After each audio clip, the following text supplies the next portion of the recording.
Hello everybody, this is Apple. This is the Apple, the only Apple. You've never eaten an apple in your entire life. If you have, you're lying to yourself. Okay, anyways, today we're going to be taking a political typology quiz.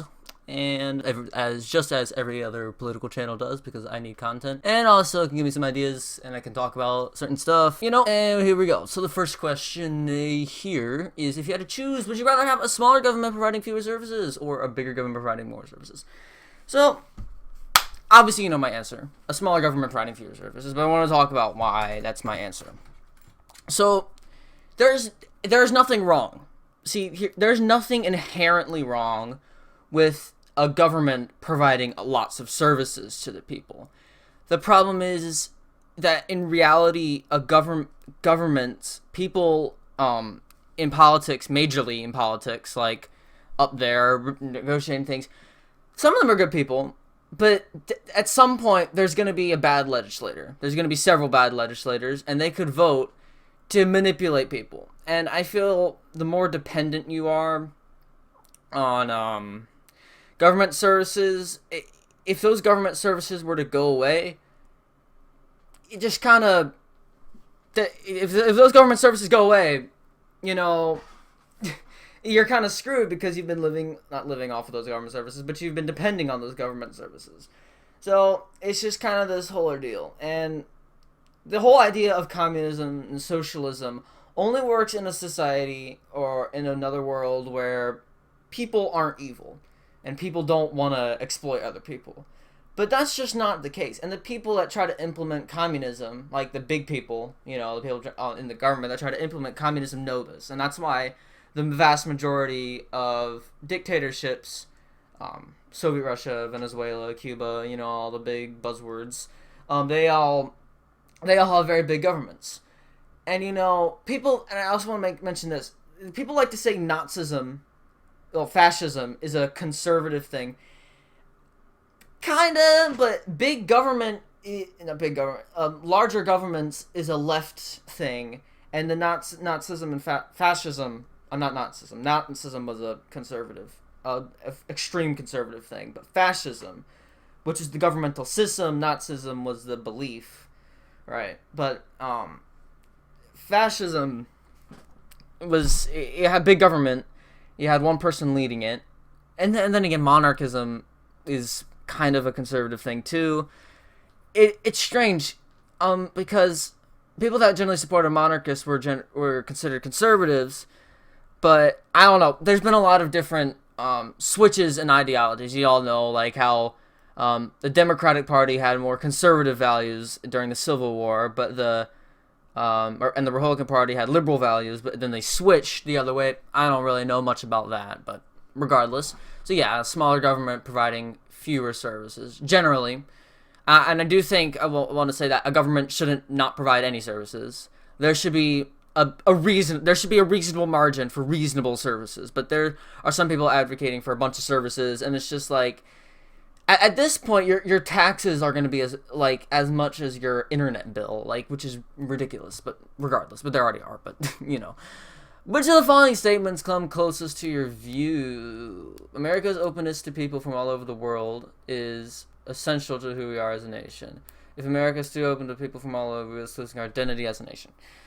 See, I don't like taking these quizzes because I know which one I'm going to choose. America's openness to people. But, I don't know. It's kind of black and white. But I also want to say something. The reason why socialism... Let's go back. But this also kind of relates to this. The reason why socialism and stuff works in European countries. And why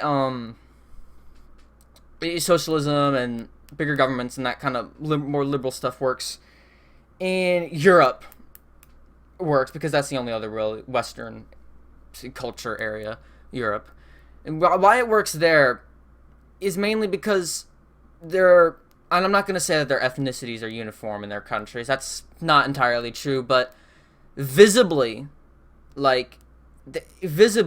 can you really tell the difference if you're not from England, and even if you are from England, between a Northern Brit, a Southern Brit? And there's obviously difference between Scottish and Northern Ireland, but those are technically different countries anyways. And they're also extremely small, and they also have an extremely small population. And I'm not saying that there are no black people in Europe. Obviously, that's not the case, but America is, despite how people want to paint it, isn't just a white country. America has a lot of black people, a lot of Mexican, a lot of Hispanic, Latino, even a decent amount of Asian people on the western coast of America. It's a diverse country, and yeah, there's majority white people, but it's like, it's a diverse country, which is why it would be extremely hard to implement something like socialism, as well as the fact that it's a very large country in land area, and and it's also a large country in population.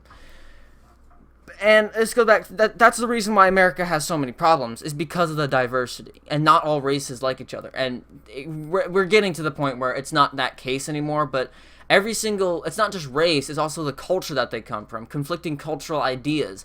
That is a side effect of diversity. And do I think diversity is a bad thing? Definitely not. Diversity is a very good thing. You need to be more open to other cultures, especially since our world is becoming one, like, country, pretty much. Like, it's becoming one. And in this side, you need to be more open to cultures, more races, you need to be more open to, that whole thing. But I also think I'm obviously going to choose this one. I think this is also a very stupid idea. Because America isn't an identity. The only identity that America has is that freedom, liberty, and openness to all. And it hasn't always been that. But now it has truly lived up to what we were supposed to be like 200, 300 years ago. We've lived up to that. And now we're finally what we need to be. And there's still some problems that we need fixing, but like it's gotten to that point. That's what America is. America isn't an all-white nation. And there are some countries like that. I mean, some European countries, I'm obviously not trying to downplay Europe. Europe's a very diverse place in its own right. But in terms of a people, America isn't a race. America isn't an ethnicity.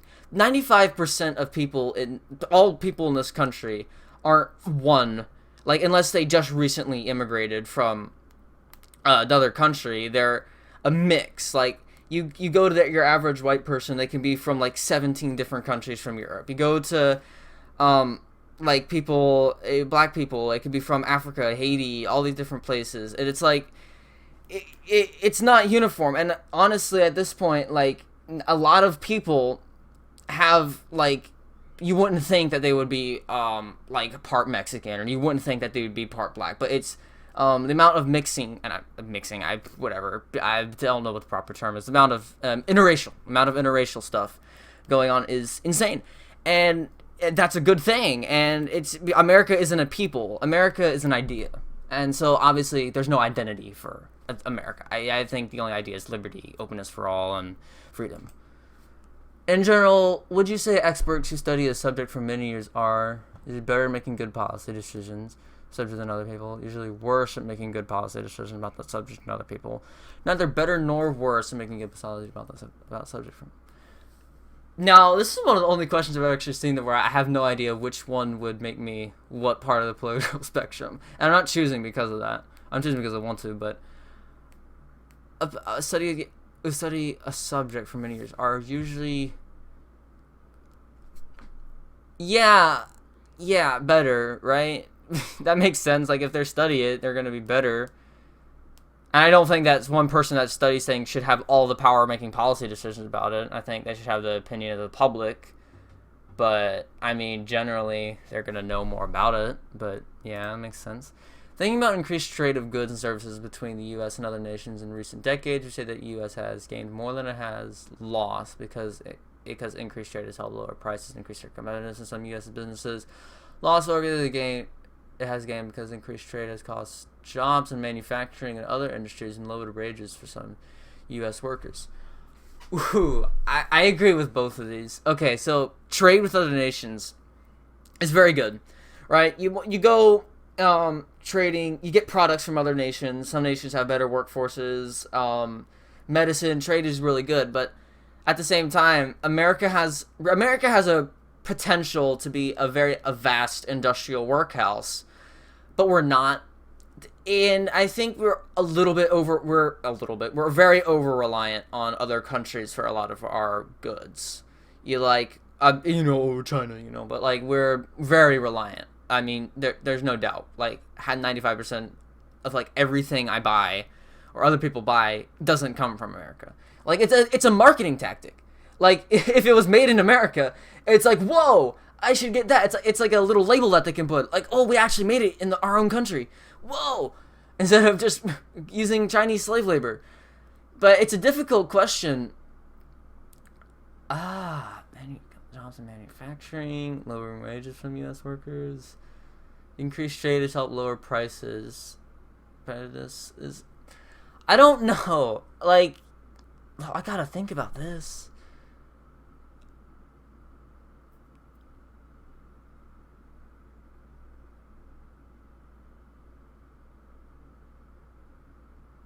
I'm gonna say gained. And I don't, like, you could probably convince me of the other one, like, because I pretty kind of agree with that one too. But all my argument is based on is potential.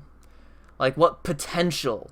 That doesn't mean it would actually work out in the end. We don't know if it would. So it's kind of, I have to, right now we're thriving. I mean, we're dependent, but I just have to say that. How much more, if anything, needs to be done to ensure equal rights for all Americans, regardless of their racial or ethnic backgrounds? Okay, so I think individuals need to work more on that. I think individuals. I don't think the government needs to do shit, okay? Because I think the government's done all it can do. Everybody equally can do whatever they want to. Now, that's not to say businesses or individuals, private individuals or private businesses can't do more to be that, but I don't think the government has anything to do with it. I mean, again, people like to blame the government for police stuff happening, but in reality, those are individual people. That's not the sign of a corrupted system. Let's be real. As an example, you see this police siren going by right now. God damn it. Actually, that's a fire truck. Never mind. But in reality, those are individuals in the heat of a moment where they don't know what's going to go on, and they shoot a gun, and they kill somebody, or severely injure somebody. And obviously, the George Floyd thing, that happened, but there was also evidence to show that, like, that was terrible. That's a different thing. And again, that's an individual. And I would like to note that these people didn't go unpunished. Almost all the people that were accused of, like, false or whatever were fired and sentenced. All of them. There was not one that walked free. All of the big controversies that happened. And I also like to point out in recent years, and they were pointing out how many unarmed black men were shot, and there was actually, like, I forgot what year, but there was actually more white men that were unarmed and shot that year, but that's not regardless. That doesn't really matter.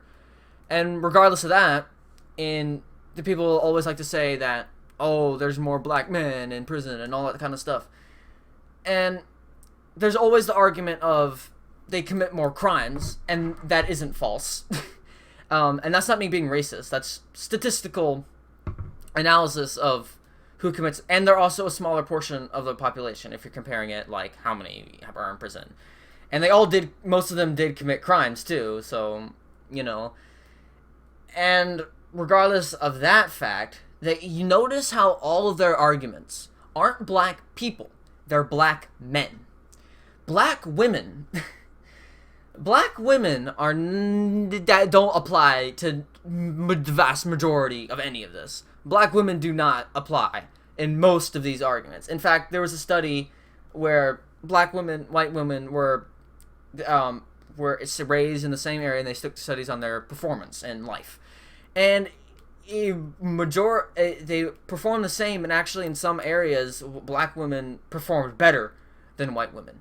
And kudos to them for doing that. Like, I mean, I'm not saying... It's just, they always say black men. And that's one gender of an entire... And they claim that it's a race issue. Maybe it's a sex issue. that might be an issue too. Maybe black men are disproportionately targeted by police rather than black women. I don't know. But of course, that wouldn't be against the feminist thing. But like, it's a possibility, and I'm not saying that that's true or anything. But it's something to think about. And I don't know the studies. I don't have them right hand.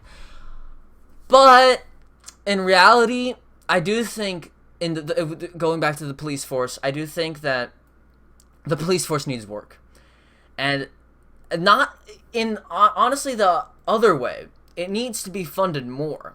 And I seriously don't understand the left logic of, oh, they're bad, we need to defund them. Okay, the police force's job, there cannot be a society without a police. Okay, there is always going to have to be a police force, especially in a country like America. And there are more, especially in a country like America, there is always going to have to be a police force. And defunding a police force is a terrible idea, because the reason why this happens, why cops are so quick to pull out a gun or pull out a weapon, is because they get out of shape. And it's a stereotype, oh, fat cop with donuts, coughing donuts. But like, in reality, after a while, like, cops don't get paid very well. And they start to slack off, and especially in poorer areas, they just start to slack off. And when the situation comes, they've forgotten their training. They're not as strong as they used to be. And so they pull on the gun because they don't trust their own physical strength. And I think more hand-to-hand hand-to-hand defense or whatever needs to be taught more, and needs to be slightly more prioritized than guns.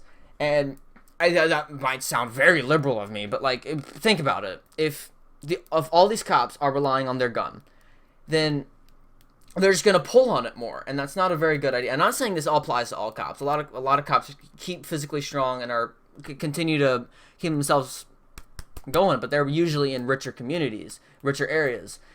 And I'm just saying, defunding them is gonna only make the problem worse, because then they're gonna start recruiting more people that are less qualified, and they're probably gonna be the racist ones, or the people that are gonna draw on a gun quicker. So it's like, you're only gonna make the problem worse. I think it needs to be funded. I think that the training system needs to be improved. So I'm going to say a little, not a lot, a little. Which of the following statements comes close to you? Business corporations make too much profit. Most corporations make a fair and reasonable amount. I'm not even going to argue about this one. I'm going to have a fair and reasonable amount of profit. I think capitalism is fair. I think that if you have an innovative idea and you're able to make it happen, you should be rewarded for that. And what I don't agree with is stuff like Jeff Bezos, where they're abusing their employees. But I mean, it's a pyramid, it's a hierarchy, but I mean, that's just reality. There's always going to be people on top of you, and I don't think people have accepted that yet. There's always going to be people that are better than you on top of you, always.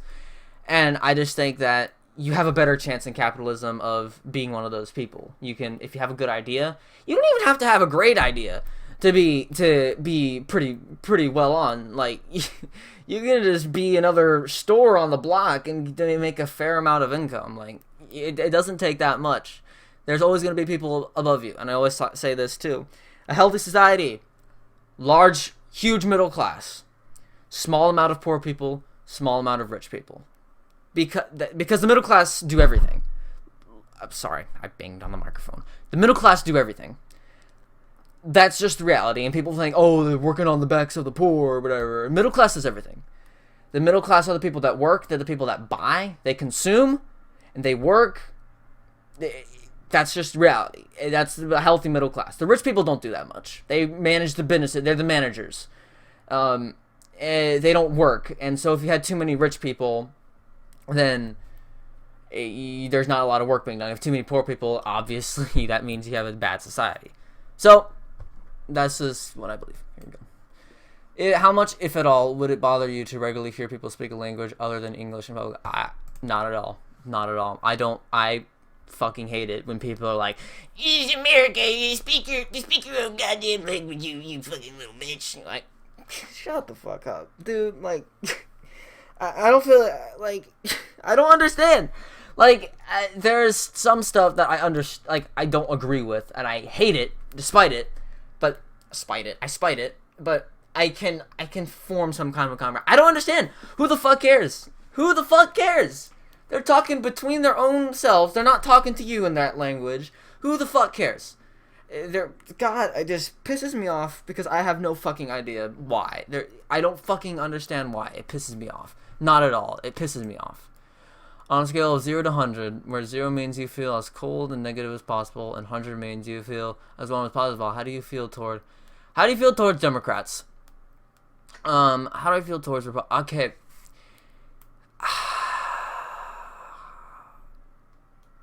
This is difficult because I don't hate people. And this question symbolizes what I was talking about in my stereotypes thing. But like politics is too much a part of our lives, and this is evidence why. Oh, you do feel warm and cozy to these people? Like, Democrats isn't a type of people. Republican isn't a type of people. I'm friends with liberals. Like, it doesn't matter. It doesn't matter what your political beliefs are. I mean, it does, but like, be friends with who the fuck you want. Date whoever the fuck you want. It doesn't matter. I don't care.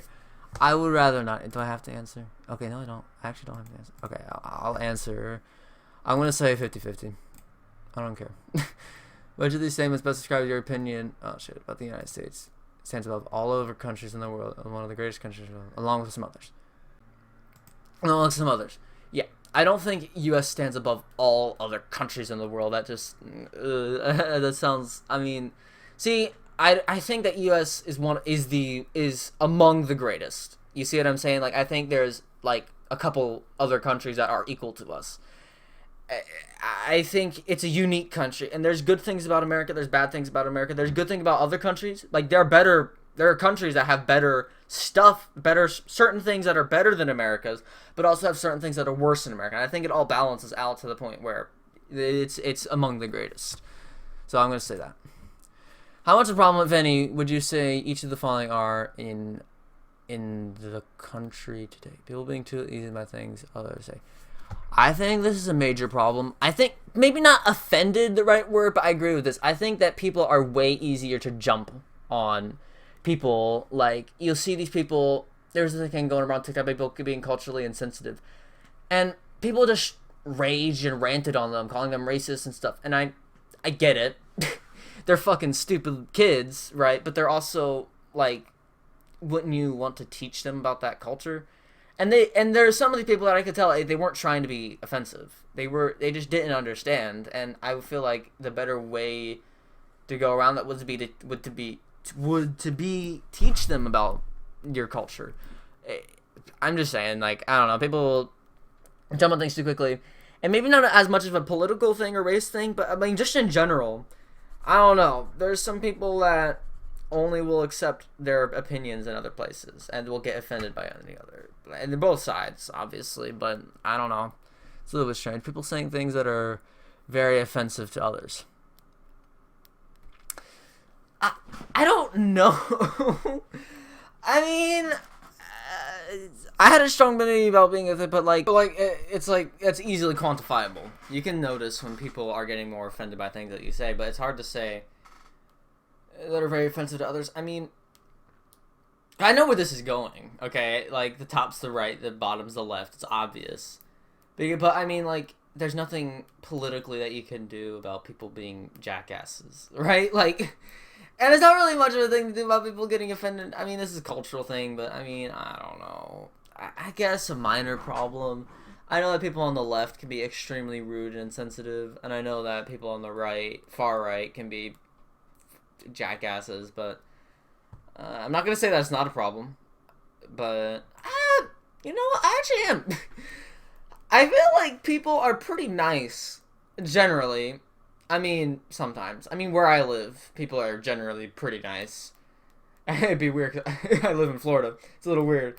You think of Florida being this weird hellhole, but people are pretty nice usually. But I don't know. Where I live in Florida, at least. But I don't know. I don't think it's that big of an issue. It's a little bit. Actually, both of these are pretty weird. But there's a whole cancel culture thing. There's not a culture for just bullying people out of their minds. So, like, I don't know. I'm going to say it's not a problem. 11. Which comes closer to your view of candidates for political office, even if not is exactly right? I usually feel like there's at least one candidate who shares most of my views. Well, none of the candidates represent my views well. I don't know. I feel like there are candidates that come pretty close, but none of them are exactly what I want as a candidate. I mean, it's never really that way, but I don't know. There's never. I don't know. I feel like we need someone that can actually talk to the American people properly. You know what I'm saying? Like, there's a lot of old people, and even Trump wasn't that great. I mean, he did good policies, but his speeches and how he talked, he was appealing to a very specific group of pretty far right, not far right, not the buzzword, but like pretty conservative people. He definitely was not trying to make other people his views, and that's the major problem with Trump, because he was pretty brash and he couldn't keep his mouth shut. I feel like there needs to be a president that can actually talk to the American people in a modest, normal way. And I honestly think that Pence did a pretty good job in his press publicness. So I don't know. I feel like there is at least. I can't. I'm gonna. I guess I'm gonna say that. In general, how much do white people benefit from advantage society that black people did not have? Not too much. I'm gonna say that now, but as I talk about it, I might choose differently. So, I don't think that white people, because of the color of their skin, have an inherent advantage over black people. I don't, or do they specifically say black people? Okay, no, they do specifically. I thought they meant my ethnic minorities. Okay, so that's a different thing. But I don't think there's an inherent advantage in being white over being black. I don't think there's an inherent advantage. But I think maybe I don't think people have white privilege. I don't think that exists. But I think maybe there's a possibility that white people are generally born.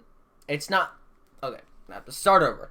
I don't think people have white privilege, but I think that there is maybe a possible disadvantage in being black, not because of the color of the skin and not because of racism, because of the black community. And I'm not gonna start being fucking white as hell and start labeling the black community, but I know for a fact that single parenthood in the black community is very low. And I know just this from personal experience too, let alone a fact. Like most of my friends that I know that are black live with either only their mom, and rarely do they live only with their dad. They usually only live with their mom, and it's really sad. They don't think the same thing, but it's like that creates issues. And some people think that, oh, single mom, woo, let's go. That's not good. I mean, don't get me wrong. Divorce, if that stuff, that's a completely different thing. If your husband's abusive, if you don't want to be with him anymore, even if you just don't love each other anymore, go ahead, get a divorce. That's the thing. But like staying single or single parenthood shouldn't be praised as much as it is. And just I don't know. And I think it's also a money thing. Black people, not black people, but like usually, I think maybe it's also a money thing, too. Like lower, individual, like lower class, whatever. But like I don't know. I feel like they do that for benefits for a brief period of time, and then they just move on, and that happens. And I know this happens, and they just leave. They just get up and leave, and it's terrible that happens, really. And I don't.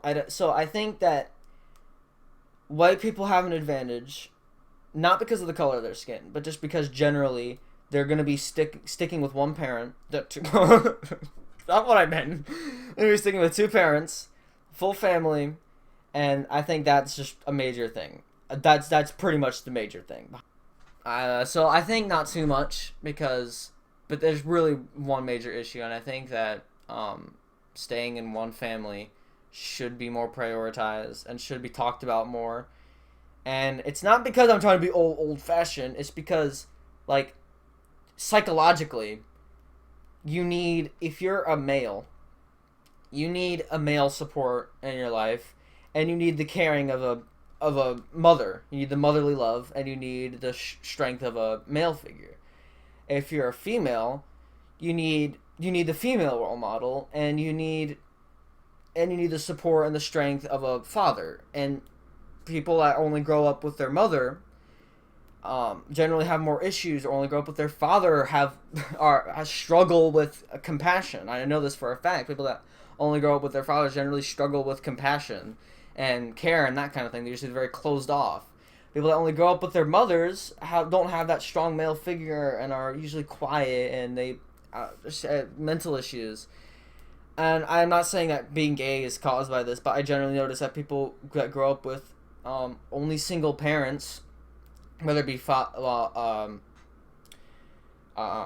girl growing up with only her mother, or only whatever, generally are gay or bisexual or something. I generally notice that, but that's not entirely true.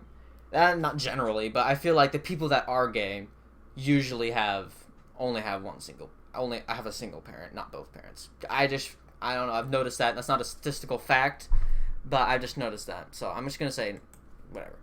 Do you think greater social acceptance of people who are transgender, people who identify as a gender that is different from the sex they are, is... Oh, god damn it. God damn it. This is... Okay. I'm gonna choose neither good nor bad for society. But I wanna say this. Do I think transgender people should be bullied and harassed for being transgender? No. Do I think that we should, not let them, but, transgenderism is a mental illness. We need to drill it in people's heads, for God's sake, that it's a mental illness. It's gender dysphoria. It's been classified by the CDC and WHO, I think. It's a mental illness. And you hear these people describe this feeling or something, and it sounds like a mental illness. It's an issue with puberty that happens. It's a mental illness. And the fact that nobody's trying to solve it, should just, not solve it, trying to cure or whatever, but, help people with therapy for it, trying to assist them and treat them well. It's not good. That's like telling a schizophrenic person or a psychotic, not psychotic in the pop culture term, psychotic in the medical definition, that the radio is actually talking to them, and that's a good thing. Yeah, it's totally, it's stupid. It's really stupid because it's a mental illness. I think when I'm making beliefs about stuff, all right, I think to the natural world. Is this natural? Transgenderism is not natural. That is a mental illness. There is no natural benefit to that. Now, gayness and bisexual and lesbianism, there are situations in the natural world where I could see that being a benefit, or that being good, because humans need sexual contact, and if you had no females accessible to you, you would go to the whatever you had. And that's not saying... I'm just saying that if there's a situation in the natural world where that would be a benefit, then I'm willing to accept it with open arms.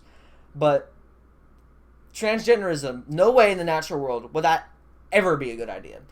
Except if you were a fish or an animal that changed their gender because it's how they operate. But humans aren't that. Okay? Humans are not that. We cannot do that. So it just doesn't make sense. And it's also a mental illness. Going back to it, it's a mental illness. Okay? Just going back to that, it's a mental illness. And I think that people have become to think of it as just another part of the LGBTQ community. Well, I included the T or whatever. But it's not. It's a mental illness. You're not doing them any favors by saying that it's a good thing for them to do that. It's a mental illness. It's a legitimate mental illness. Okay, I'm sorry for yelling, but it's a mental illness. Okay, get it in your head. It's a mental illness. Overall, would you say people who are convicted of crimes in this country serve about the right time in prison? That makes sense. There are some cases where it seems like a little bit excessive, but I feel like it's fair. A little fair. I feel like that the murder, some of the murder stuff could be a little bit longer, and pedophilia too. I feel like it could be a bit longer, but regardless, sorry, hit the microphone again. Which of the following statements come close to your views? Religion should be kept separate from government policy. Yes. for sure, and not just for the fact that religion has got involved with government policies, like the papal states and that kind of thing that were evil. Because the Pope, there was one Pope I remember that I forgot, like literally believed in like Roman gods or something. Like he wasn't even Christian. It was bizarre. It was terrible. They controlled everything, and that's not good. And even sometimes in Russia, the Orthodox Church still controls a lot of stuff. But also for the protection of religion, a government should not be allowed to dictate religion, and religion shouldn't be allowed to dictate government. Those two should be separate, for sure. In the future, do you think U.S. policy should try to keep it so America is the only military superpower? It would be acceptable if another country became military powerful as the U.S.? Okay, that's that's a terrible question. Okay, like another country. I would not want China to be as equal to us in military power, even though I think they already are, or Russia or Iran to be as equal. Not Iran. I don't know, Middle Eastern country to be as equally powerful as us. I would not want that. But would I be fine with England or France to be as equally? Maybe not France. I don't know. France is kind of sus sometimes. I don't know. But England to be our ally, Canada our ally to be as equally powerful. Yeah, I'd be totally fine with that. In fact, if we could cut military spending just a little bit to to let some of our allies kind of deal with it, sure. But I don't think that's gonna happen. But the policy should try to keep it so America's the only military superpower.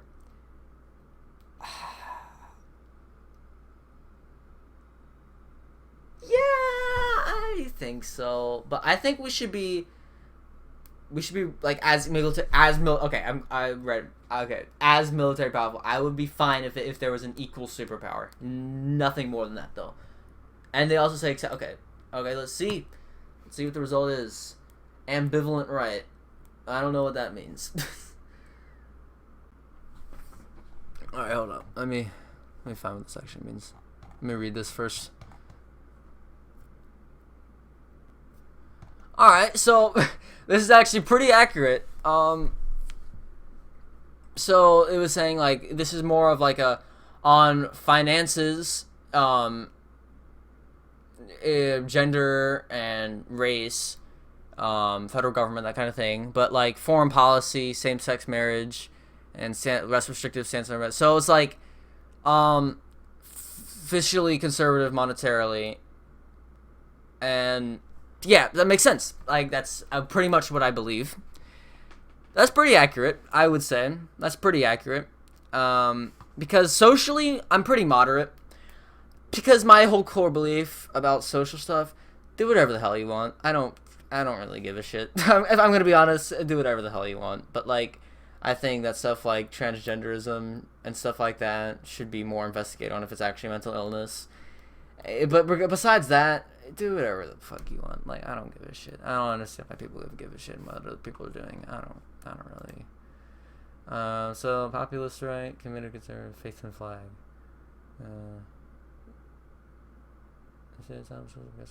Alright, yeah, makes sense. Alright, cool. Well, that's about it for today. If you want me to do another one of these quizzes, I can. And I think I'm actually going to do another video maybe today. Not entirely sure. Who cares? But yeah, that's about it. Goodbye. Welcome. Thank you for watching Apple.